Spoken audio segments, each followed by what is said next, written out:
Estamos de volta aqui novamente. A internet caiu, vamos começar novamente aqui. Vamos tentar ver aqui o que dá para a gente fazer. Muito bem, estamos falando sobre congregados e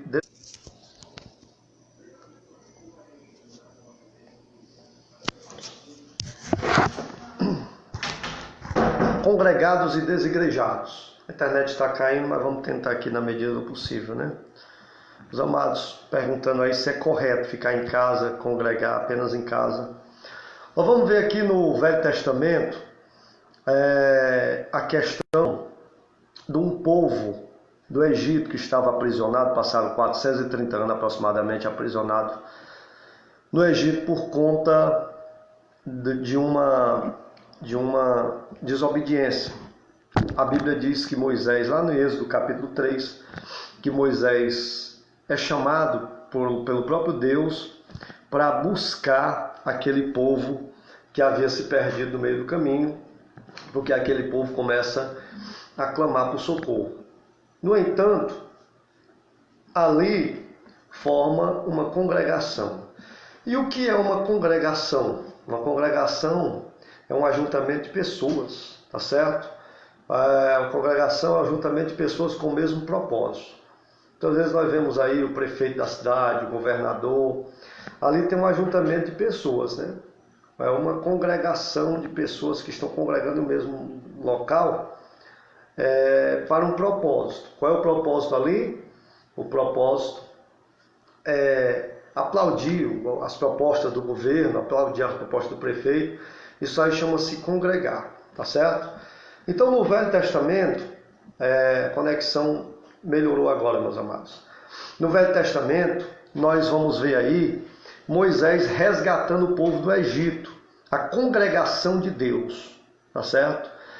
E aí nós vamos entender aqui no Velho Testamento, através do Velho e do Novo, pessoas que ficam em casa, ouvindo aí Silas Malafaia, R.S. Soares, Agenor Duque, o apóstolo Valdemiro Santiago. Isso aí é bom ou é ruim? É bom você assistir em casa, mas o congregar, ele continua sendo a adoração mais correta do crente, porque a Bíblia diz que tudo tem que depositar aos pés do Senhor. E como é que nós depositamos? Na congregação. A Bíblia diz: trazei todos os dízimos e oferta à casa do tesouro, para que haja mantimento na minha casa, diz o Senhor dos Exércitos, não é? Então tem que ir até essa casa do Senhor. Então tem muita gente hoje que estão saindo da igreja e preferindo ficar em casa.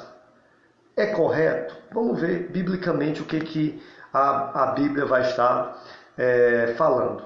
Qual é o propósito de nós congregarmos? Qual é o propósito da gente estar na igreja? Qual é o propósito de você ir? Aqui na nossa congregação tem culto terça, quinta e domingo. Mas qual é o propósito? Bom, primeira coisa, na minha opinião, e puxando da Bíblia para mim, é uma opinião minha, mas puxada da Bíblia. Primeira coisa, nós estamos na igreja para cultuar o nome do Senhor. O salmista Davi, no Salmo 119, versículo 11, ele diz: alegrei-me quando me disseram, vamos à casa do Senhor. Ou seja, só em convidar o salmista Davi para ir, ele já se alegrou. Agora imagine o culto desse homem na casa de Deus. Se Deus quer que o povo não vá para a igreja, certo? Porque Deus pede para Salomão fazer ali aquele templo de Salomão, então? Por que Deus pede para fazer um templo? Né? Se Deus gostaria. Houve-se até na história que os samaritanos não se davam com os judeus por conta disso. Porque os samaritanos não queriam ir até lá em cima, até lá no templo de Salomão, queriam ficar na localidade deles, e eles teriam que congregar até lá em Israel, no templo de Salomão, e portanto existia essa rixa aí. Por isso que em João capítulo 4, a Bíblia vai dizer que os judeus não se davam com os samaritanos, por conta disso.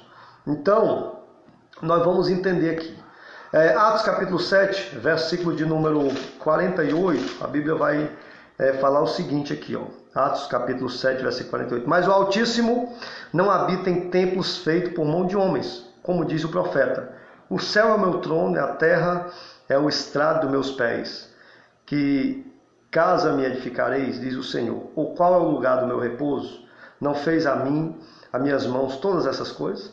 Esse texto aqui do capítulo 7, versículo 49, esse texto está lá em Isaías, tá certo? 42 é o próprio Deus falando, né? Mas qual era o propósito de Deus aqui?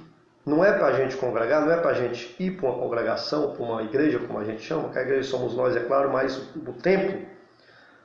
O que Jesus queria falar através do livro de Atos aqui para com a vida da gente, né?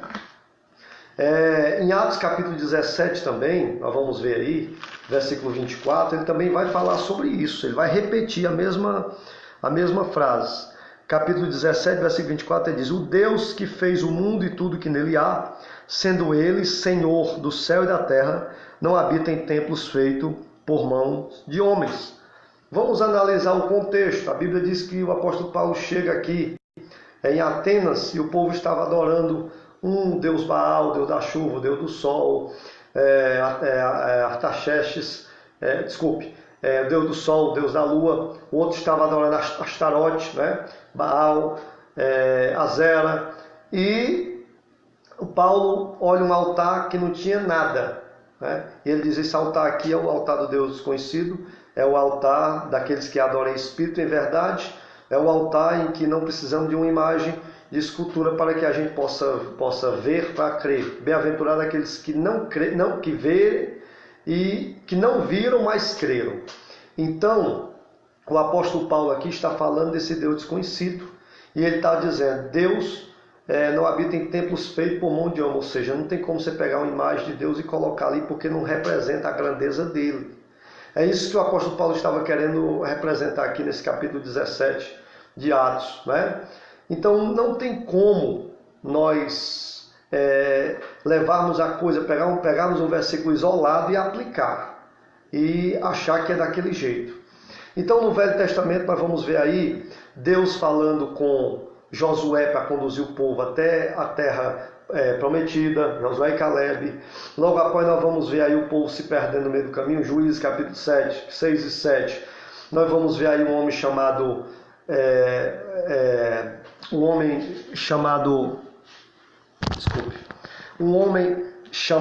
Jefté, também conduzindo o povo. Nós vamos ver também logo após Sansão julgando o povo. Então esse povo ficava como? Esse povo ficava congregado, né? Nós vamos ver aí Moisés, o próprio Moisés trazendo as tábuas da lei, tá certo? Então não tem como, irmãos. Deus, ele trabalha individual, mas ele também trabalha no coletivo, né? Para que Deus instituiu o profeta Samuel? Samuel, ele era o regente daquele povo, era chamada teocracia. Deus falava com Samuel e Samuel falava com o povo. Nós estamos falando no Velho Testamento, né? Capítulo 6 de Juízes, ele vai falar que Gideão, Deus escolheu ele para resgatar, para acabar com os filisteus e resgatar ali o povo de Israel que estava aprisionado, estava sendo escravo dos filisteus. E ele vence um povo, né? Então Deus trabalha no coletivo, mas ele também trabalha individualmente. Então Deus trabalha individualmente, mas também trabalha no coletivo. Então no Velho Testamento nós vamos entender que do Gênesis até Malaquias, Deus trabalha todo o tempo pedindo para o povo congregar, Em Joel capítulo 2, versículo 16, se eu não me engano, ele vai falar que o povo era para trazer os velhos, os anciãos e até os meninos que mamam, as crianças que mamam, para ouvir a palavra do Senhor, para ir entrando no ouvido, na mente, desde o nascimento, já para que eles pudessem estar aptos e aprendendo, entendendo e o Espírito tocando através dos louvores da palavra.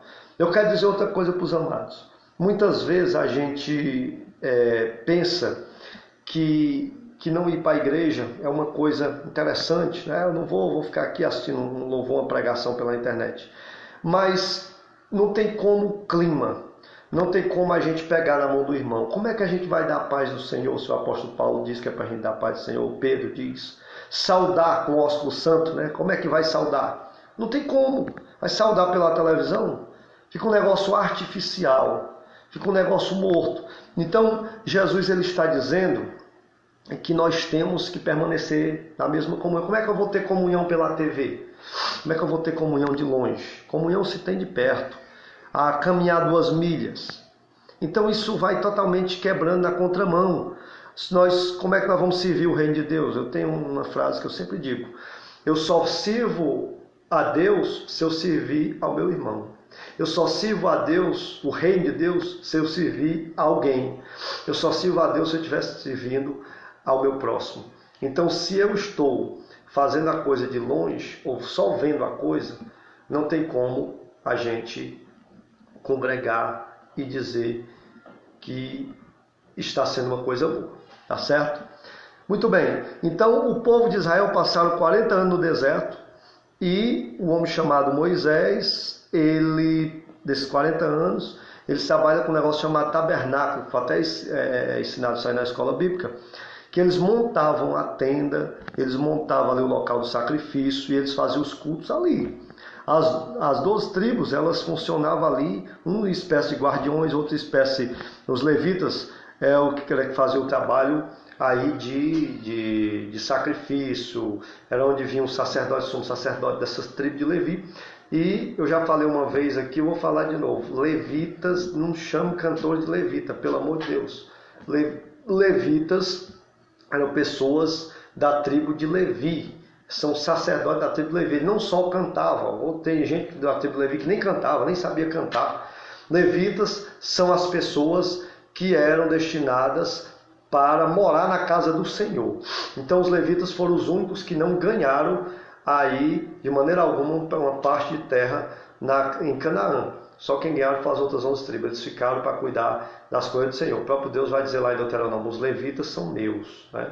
Números também: os levitas são meus. Eu vos chamei para fazer a minha grande obra na casa do Senhor, na congregação. Então o povo congregava ardentemente no Velho Testamento. E nesses 40 anos matavam-se muitos cordeiros, tem uns sacrifícios aí, né? Tinha vários tipos de sacrifícios, vários tipos de oferta. Eu vejo muita gente que hoje não congrega porque não quer obedecer, não quer se submeter à liderança de um pastor. Nós vamos já ver isso aí também, em nome de Jesus, tá bom? Segundo as Crônicas, capítulo 7, versículo 14, se o meu povo, que se chama por mim, né, se humilhar, buscar a minha face, arrepender dos seus pecados, eu ouvirei do céu, né? E bradarei com a voz e lutarei por eles. Então, ele está falando de um povo. Que povo é esse? Um povo que está congregado, um povo que está juntos, um povo que está no ajuntamento no mesmo propósito, na mesma fé, um povo que está sendo corpo de Cristo. Então, não tem como a gente fugir desse negócio aí não. Viu? Congregar continua sendo um dos fundamentos da igreja do Senhor. Jesus chega para Pedro e diz: olha, Pedro, tu és Pedro, né? E Pedro significa fagulhas de pedra. Ele diz: Pedro, tu és pedra, né? Mas sobre esta pedra eu edificarei a minha igreja, e as portas do inferno não prevalecerão e as portas do inferno não prevalecerão contra a igreja. Então, o que é que o que Jesus estava falando para o apóstolo Pedro? Ele estava dizendo: Pedro, o teu nome é Pedro, que significa fagulha de pedra. Mas eu, Jesus Cristo, sou a pedra angular, a pedra que aquele que fizer a casa em cima dela, ele não vai vir um vento, vai vir a tempestade, mas não vai cair por terra. Por quê? Porque Jesus estava dizendo: eu sou a pedra que vai ser edificada a igreja, e as portas do inferno não prevalecerão contra ela. Então ele estava dizendo: vai existir uma igreja. E a igreja só existe no ajuntamento, né? Eu sei que hoje você é a igreja do Senhor, você tem o Espírito Santo, mas a Bíblia diz que nós temos que congregar.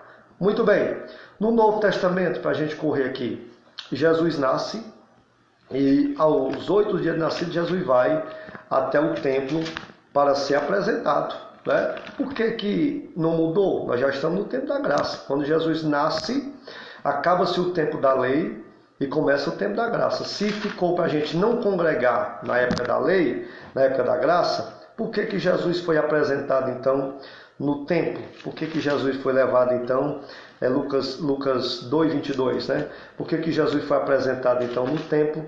Para que ele pudesse ali fazer a circuncisão, uma aliança dos judeus com Deus. Por que então? Ele foi apresentado também no templo. Ele foi circuncidado do mesmo jeito de todos que foram. Então, quando se completaram os dias da purificação, no 8º dia, segundo a lei de Moisés, levaram em Jerusalém para apresentar ao Senhor, conforme o que está escrito na lei do Senhor, que todo primogênito será consagrado ao Senhor. Então, aqui, a Bíblia diz que no versículo 24, ainda dava uma oferta, segundo o disposto da lei, um par de rolinhas ou 2 pombinhos. Não tem como, meus amigos, a gente fugir disso aqui. Olha, quem bem sabe, soubesse, toda vez que a gente vai apresentar uma criança aos pés do Senhor, teríamos que levar um tipo de oferta como agradecimento por aquela bênção que Jesus nos deu. E hoje a gente leva de qualquer jeito, pastor, falta implorar, insistir para a pessoa levar, a pessoa faz com que aquilo ali não tenha nenhum valor, né? E aí acaba apresentando mesmo só porque o pastor às vezes está pegando no pé e acaba que fica meio contramão o negócio. Então, se a gente levasse as coisas de Deus mais a sério, eu acredito que nós éramos mais abençoados em nome de Jesus, né? E aqui, nós vemos aqui Jesus sendo apresentado, né? Jesus foi para a congregação. A Bíblia diz que Jesus pregava no templo. Olha, o que foi que Jesus fez? Ele pregou no templo.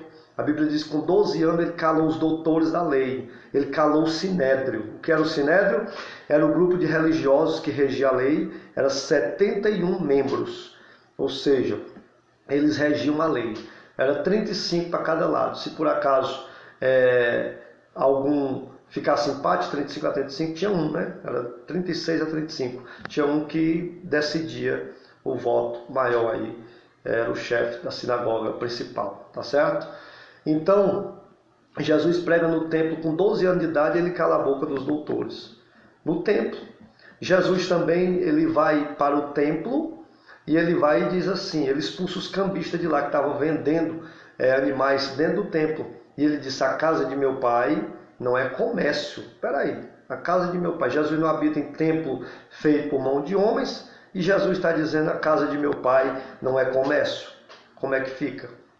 Jesus estava falando exatamente o seguinte, Jesus estava dizendo que ali era o lugar de adoração a Ele, ali a igreja viria e se congregava ali, e ali era um lugar de adoração, ali era um lugar de louvor, pregação da palavra, ali era um lugar santificado ao Mestre, certo?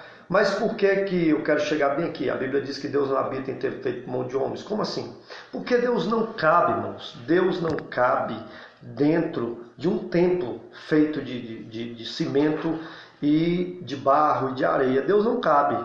Deus é muito grande. Ele não cabe dentro, né? A Bíblia diz que Deus ele anda de eternidade em eternidade. De eternidade em eternidade. Deus não cabe nem dentro da eternidade.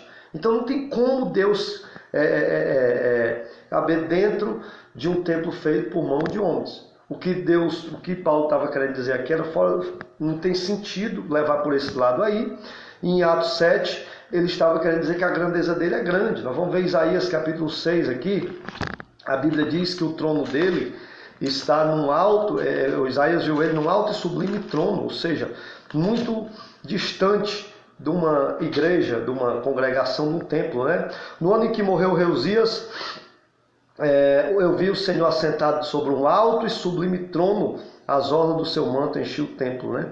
Então, eu já vi pregadores falar, pessoas falar, eu já vi também um pastor renomado falando que Deus não cabe nem dentro do céu, porque o céu já foi uma coisa que ele fez, ele está acima de tudo e de todos, contemplando aí a grandeza dele. Então não tem como a gente levar esse versículo isolado e dizer que agora não vamos mais congregar por conta disso, porque a Bíblia ainda continua pedindo, ordenando para que a gente congregue, tá certo? Vamos pegar mais alguns versículos aqui para você ver.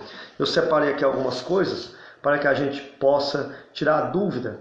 Em Hebreus capítulo 10, versículo 25, a Bíblia vai dizer que não é para a gente deixar de congregar. Vamos ver aqui, ó. Capítulo 10, versículo de número 25. Nós estamos no Novo Testamento, tá certo? O Novo Testamento é agora, é o que estamos vivendo. Capítulo 10, versículo 25, ele vai dizer: e não deixando de congregar, como é costume de alguns, mas admoestemo-nos uns aos outros, e tanto mais quanto vedes que vai se aproximando aquele dia, o dia aí com D maiúsculo. Que dia é esse? O dia do arrebatamento, o dia que o Messias vem, o Mexiá, o dia que a glória do Senhor vai ser derramada sobre os santos, seremos transformados no corpo glorioso, o dia do arrebatamento, o dia da vinda do Mestre. Então não tem como fugir desse assunto. Congreguemos, ele diz, não deixando a nossa congregação, ou seja, não deixando de nos ajuntar do mesmo propósito, na mesma fé, na mesma vontade, tá certo? Então congregue, faça do jeito que a Bíblia está dizendo. Quando você for levar uma oferta, não pode: ei pastor, vou depositar na sua conta. Deposite nos pés do Senhor. Faça da maneira que Deus diz que é para fazer. A Bíblia diz que eles pegavam os cordeiros, levavam no ombro os cordeiros e depositavam no altar, nos pés do Senhor. Tá certo? O sacrifício era feito dentro da igreja, o sacrifício era feito dentro do templo, né? O sacrifício era feito dentro da congregação. Todos congregavam. A Santa Ceia, a ceia do Senhor, não é Santa Ceia, né? Pode ser Santa Ceia, mas tem que ser Santa Ceia do Senhor. O que está escrito na sua Bíblia lá é Ceia do Senhor, tá bom? Então, a ceia do Senhor, ela só é feita por muita gente. Não tem como a gente cear sozinho. Não tem como um só cear. Não tem como. A ceia é coletiva, né? A ceia já está dizendo. Todo mundo se juntando e fazendo. A Bíblia diz que esse memorial aí vai se repetir no céu. Por isso que nós temos que fazer. Como é que a gente vai fazer a ceia pela televisão? A ceia pelo rádio? A ceia você aí ou aqui? Não tem como. Não tem como. Então, temos que ver nesse sentido a Bíblia do Gênesis Apocalipse, e vai falar sobre congregar literalmente em todos os sentidos, tá certo? Efésios capítulo 4, para você entender aí um pouquinho, né? Tem gente também que diz que não tem pastor, não existe esse negócio de pastor, não respeitar pastor para quê? Porque não existe. Mas a Bíblia fala também, Efésios capítulo 4, versículo 3. Procurando guardar a unidade do Espírito no vínculo de paz, há um só corpo e um só Espírito, como também foste chamado em uma só esperança, de uma só vocação. Há um só Senhor, há uma só fé, há um só batismo, há um só Deus Pai de todos, o qual é sobre todos e por todos e em todos, mas a graça foi dada a cada um segundo a medida do dom de Cristo. E ele diz: pois, por isso digo, subindo ao alto, levou cativo o cativeiro, deu dons aos homens. Ora, isto, ele que subiu ao mesmo também que desceu às partes mais baixas da terra. Aquele que desceu ao mesmo que subiu acima de todos os céus, tá vendo? Acima de todos os céus, tá certo? Para cumprir todas as coisas. Ele mesmo deu uns para apóstolos, outros para profetas, outros para evangelistas, outros para pastores, outros para mestres ou doutores. Para que ele deu? Para que ele deixou esses apóstolos, esses profetas, esses evangelistas? Para que esses pastores, esses doutores? Para quê? Tendo em vista o aperfeiçoamento dos santos, para o desempenho do ministério e para a edificação do corpo de Cristo. Então, meus amigos, não tem como nós ficarmos apenas em casa, assistindo em casa. E quem não tem televisão? Mas todo mundo tem uma TV. Pois pronto. E quem não tem acesso, os índios, essas pessoas mais distantes, quem não tem acesso, como é que vai ser levado esse evangelho? Então tem que ter pastores para pregar, para instruir, para ensinar. Tem que ter pessoas. E a igreja, ela é exatamente isso aqui. Para que nós vamos para a igreja? Aprende na igreja para pregar lá fora. Aprende na igreja. O que você aprende, você vai ensinar para alguém lá fora. Ah, mas eu não sou pastor. A Bíblia não diz que é para o pastor ensinar. A Bíblia diz assim: ide por todo mundo. Mateus 25, 19. Por todo mundo. Fazer discípulo de todas as nações. Ele não está falando que é o pastor. Ele está dizendo: ide. É quem é crente. É quem entende a palavra. É quem já sabe da palavra. É quem recebeu a palavra. É quem já foi alcançado pela palavra. Ele diz: ide. Fazer discípulo de todas as nações, batizando ela em nome do Pai, do Filho e do Espírito Santo. Ele não está dizendo que é para o pastor fazer isso, ele está dizendo é quem é discípulo de Cristo, é quem é ministro de Cristo, é quem recebeu a palavra, é quem recebeu, quem faz parte do reino, quem é corpo de Cristo. Tá certo? Então, na igreja é a reunião da congregação para adorarmos a Deus, para receber instruções. Aí, quando a gente recebe essas instruções, a gente sai para fora para que a gente possa também ensinar para alguém essas instruções. Tá certo? E aí, versículo 13 ele diz: até que todos cheguemos à unidade de fé pelo pleno conhecimento do Filho de Deus e à perfeita varonilidade, à medida da estatura da plenitude de Cristo, para que não sejamos mais meninos inconstantes, levados por todo o vento de doutrina, pelo engano dos homens, que com astúcia induzem ao erro. Para que a gente congrega? Para isso. Para que a gente se ajunta? Para isso, para não cairmos em qualquer vento de doutrina, porque seitas têm aí para dar e vender, né? Até pagando para você ir para esses tipos de congregações. Mas a palavra genuína, a sã doutrina, ela continua salvando, operando maravilhas. Por isso, procure uma igreja abençoada para você congregar, que prega os princípios da Bíblia, e não fique só em casa, não fique de longe, né? Porque Deus ele quer te usar em algo maior. Tá certo? Existe um negócio chamado ministério, ser obreiro, diácono, presbítero, evangelista, pastor. Como é que alguém vai te consagrar na tua casa mesmo? Não tem como.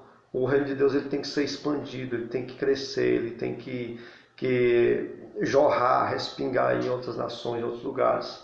Tá certo? Então, como eu já falei, congregar continua sendo aí algo muito importante para que a igreja possa se fortalecer. É na igreja que se adora, é no templo que se louva, é no templo que se aprende, é no templo que se deixa os seus dízimos de oferta, é no templo onde se faz ali de uma maneira mais sucinta a comunhão, a paz de Deus, a vontade de Deus, e é na igreja que nós, no templo, né, na congregação, que nós temos mais liberdade ali com os nossos irmãos, ali onde nós descobrimos muitas coisas, pegamos as ajudas espirituais. Muito bem, eu quero também repassar para os amados aqui, pessoas também que dizem que não existe pastor. A Bíblia diz aqui no mesmo livro de Hebreus que os pastores, eles é quem vela pelas vossas almas. Quando nós fomos arrebatados ou morremos, por exemplo, eu congrego com o pastor Jackson, né? Se o arrebatamento for hoje e eu estiver na igreja, que no templo, né, que ele dirige, Assembleia de Deus, Visão Missionária, quem vai dar conta da minha alma é ele. Se ele tiver ferido a ovelha, se eu tiver, por conta disso, sendo injustiçado por causa dele, por causa da vida dele, é ele quem vai prestar conta dessas vidas. Então a Bíblia não diz para a gente deixar de congregar, ela diz para a gente orar pelos nossos líderes. Hebreus capítulo 13, versículo 17, ele diz assim, obedecei os vossos guias e submetei-vos a eles velam pelas vossas almas, como quem há de prestar contas dela. Obedecei-lhe para que faça com alegria e não gemendo, por isso não vos será útil. Ou seja, além de obedecer a nossa liderança, nós temos também que orar por ela, para que eles possam executar o trabalho deles e nós, o nosso, de crente. Tem muita gente dando trabalho, pastor, nós temos que dar trabalho ao inferno. O inferno é que a gente tem que dar trabalho, orando, expulsando os demônios, perdoando o irmão, amando mais, abraçando, evangelizando, congregando, fazendo a vontade de Deus, aí a gente dá trabalho ao inferno. Tem gente que está dando mais trabalho para o pastor do que ao inferno. Nós temos que mudar esse fato aí. Só existe congregação se existe crente, só existe crente se existe pessoas que preguem, pastores, né? Então tudo está junto no mesmo rumo, no mesmo sentido, no mesmo propósito. Se não tiver, pode ser tudo, menos crente, menos igreja que vai morar no céu. Tá certo? 1 Pedro, eu vou ler aqui mais um texto para a gente fechar. 1 Pedro capítulo 5, o versículo de número 2. 1 Pedro capítulo 5, o versículo de número 2, eu quero fazer uma leitura, fortalecendo ainda mais sobre os pastores. Capítulo 5, versículo 2, que diz assim: Apacentai o rebanho de Deus, que está entre vós, tendo cuidado dele, não por força, mas por voluntariamente, não por topa e ganância, mas por boa vontade. Ou seja, a liderança tem que ter o pulso firme, mas também tem que trabalhar voluntário, não por ganância, mas de boa vontade, fazendo com amor. Deus vai falar assim, capítulo 10 de João, ele vai falar o seguinte, Jesus vai falar: o bom pastor é aquele que dá a vida pelas ovelhas. Ele estava falando dele mesmo, que ele ia morrer e dar a vida pelas ovelhas. Mas hoje, como é que nós podemos interpretar isso aí? O bom pastor, ele gasta a sua vida, ele se preocupa com as ovelhas, ele dá a sua vida pelas ovelhas no sentido de gastar a sua vida hoje, até o final da sua história, pelas ovelhas, cuidando das ovelhas, tá certo? Tem todo aí um sentido nesta palavra que nós estamos falando. Eu quero deixar para os irmãos aqui o seguinte: pessoas também que dizem, o meu pastor é Deus, eu não tenho pastor aqui na terra, o meu pastor é o Senhor Jesus Cristo. Está errado, porque a Bíblia diz que Jesus, ele é o sumo sacerdote, ele é o sumo pastor, e os pastores ficaram lá em Efésios capítulo 4, versículo 10. Então, Jesus, ele é o sumo pastor dos pastores da terra. Agora, Jesus, ele é o pastor oficial de Israel. Em Israel não existe pastor. O pastor de Israel é o Senhor Jesus Cristo. Agora, tirando Israel, o Jesus Cristo é sumo sacerdote, ou seja, o sumo pastor. É ele quem pastoreia todos os pastores da terra, menos de Israel, tá bom? Então, Jesus é o sumo pastor nosso e nós temos um pastor que é o que preside e dirige a sua congregação. Não tem como pularmos esta etapa, tá certo? Quero deixar o último versículo nesta noite, mais 2 versículos. Olha, esse negócio de congregar é tão sério, que eu estava falando na escola bíblica, que até os demônios congregam. Vocês sabiam que até os demônios congregam? Você quer ver aqui uma coisa? A Bíblia diz, acho que é Lucas 23, se não me engano. No livro de Lucas, a Bíblia vai falar que quando um demônio sai da vida da pessoa, que a pessoa aceita Cristo, quando volta mais 7, com mais aquele que trouxe. Então, no caso, 8 demônios. A Bíblia diz que Jesus expulsou 7 demônios de uma mulher chamada Maria, né? E a Bíblia também vai falar que existiu o Gadareno, que era uma legião de demônios, estava congregando dentro do corpo daquele Gadareno. Ou seja, até os demônios têm a sua classe, né? Até eles se reúnem para um propósito. Claro que o propósito não é o mesmo nosso, o propósito do mal, o propósito negativo. E nós vamos ver aqui em Apocalipse 16, que ele vai falar também sobre esse negócio aí, ó.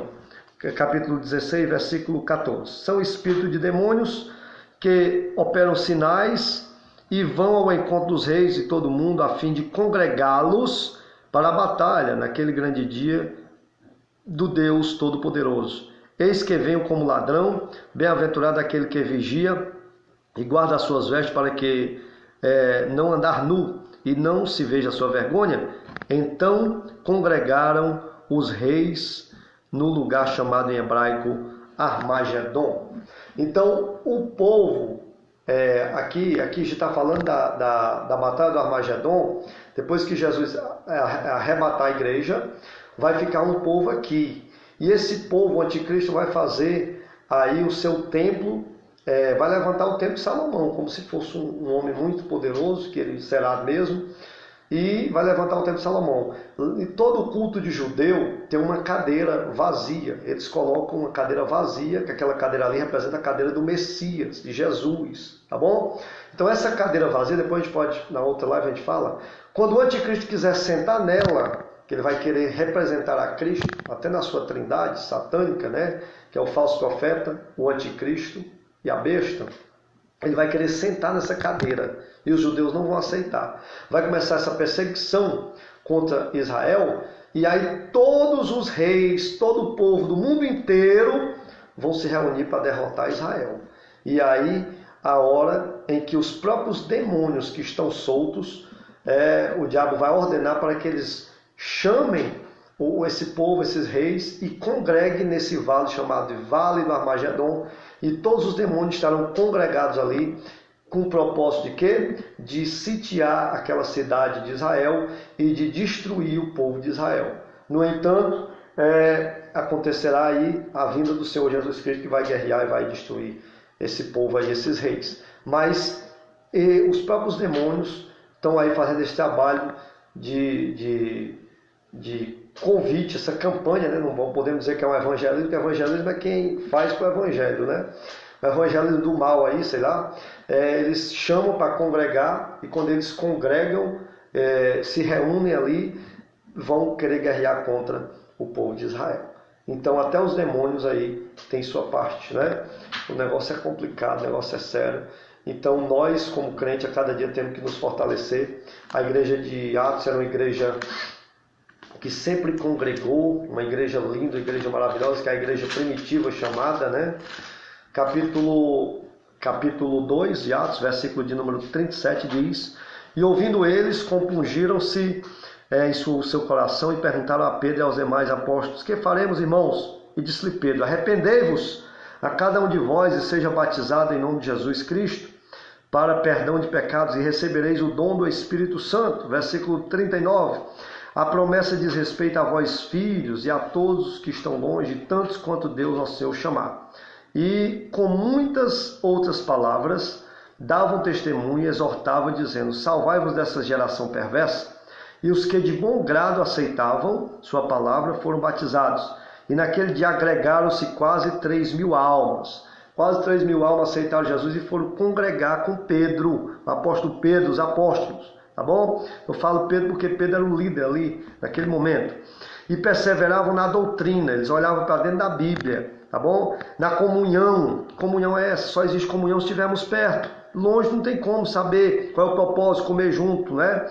No partir do pão e nas orações, olha aí, até para comer junto. E nas orações estava todo reunido. Você vai lembrar aí, no mesmo capítulo 3 de Atos aqui, a Bíblia diz que João ia subindo, diz que o Pedro e João iam subindo na hora, 3 horas da tarde, né, para orar, ou seja, eles iam para a sinagoga. Isso aqui já foi depois que Jesus morreu, isso aqui foi depois que Jesus passou 40 dias aqui na terra, e Jesus subiu, já tinha dado as instruções. Então Pedro e João estavam congregando, estavam orando, estavam indo para a igreja, estavam na congregação no templo. Não tem como fugirmos de congregar, tá certo? Existe, sabe o que aí? Invencionismo para não querer obedecer ao Senhor. Capítulo 43, versículo 43, capítulo 2, versículo 43 de Atos. Em cada alma havia temor, e muitas maravilhas e sinais eram feitos pelos apóstolos.